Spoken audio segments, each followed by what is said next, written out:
If you derive your life's greatest happiness from experiences obtainable only in the outside world, the physical world outside of yourself, you will never want to give up an ounce of all that you've piled up as a person and a nation to make you happy. And as long as those who have not seen their unhappiness tied to the lack of material things, they, too, will get caught in the trap. They will constantly want what you have got, and you will constantly refuse to share it. That is why I said earlier that there's a way to truly eliminate war and all experience of unrest and lack of peace. But this is a spiritual solution. Ultimately, every geopolitical problem, just as every personal problem, breaks down to a spiritual problem. All of life is spiritual, and therefore all of life's problems are spiritually based and spiritually solved. Wars are created on your planet because somebody has something that somebody else wants. This is what causes someone to do something that somebody else does not want them to do. All conflict arises from misplaced desire. The only peace in all the world that is sustaining is internal peace. Let each person find peace within. When you find peace within, you also find that you can do without. This means simply that you no longer need the things of your outside world. Not needing is a great freedom. It frees you, first, from fear.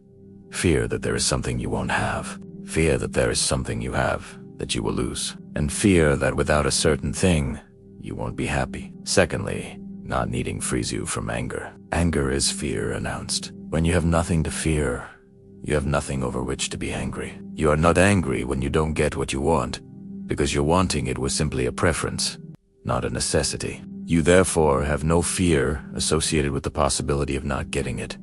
Hence, no anger. You are not angry when you see others doing what you don't want them to do, because you don't need them to do any particular thing. You are not angry when someone is unkind, because you have no need for them to be kind. You have no anger when someone is unloving, because you have no need for them to love you. You have no anger when someone is cruel, or hurtful, or seeks to damage you, for you have no need for them to behave any other way. And you are clear that you cannot be damaged. You do not even have anger should someone seek to take your life, because you do not fear death. When fear is taken from you, all else can be taken from you, and you will not be angry. You know inwardly, intuitively, that everything you've created can be created again, or more. Importantly, that it doesn't matter. When you find inner peace, neither the presence nor the absence of any person, place, or thing can be the creator of your state of mind. This does not mean that you reject all things of the body. Far from it. You experience being fully in your body and the delights of that. Yet your involvement with things of the body will be voluntary, not mandatory. This one simple change-seeking and finding peace within could, were it undertaken by everyone, end all wars and bring the world to everlasting peace. World peace is a personal thing. What is needed is not a change of circumstance, but a change of consciousness. How can we find inner peace when we are hungry? Be it a place of serenity when we thirst. You speak so poetically, but is poetry practical? Does it have anything to say to the mother watching her child die for lack of bread? This is difficult to hear, but I tell you this. There is perfection in everything. Strive to see the perfection. This is the change of consciousness of which I speak. Need nothing. Desire everything. Choose what shows up. Feel your feelings. Cry your cries. Laugh your laughs. Honor your truth. Yet when all the emotion is done, be still and know that I am God.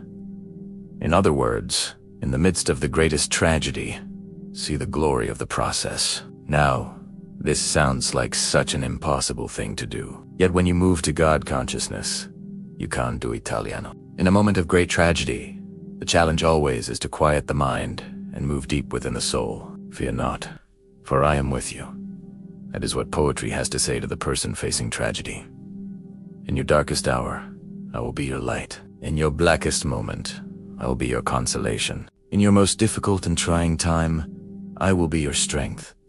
Therefore, have faith, for I am your shepherd. You shall not want.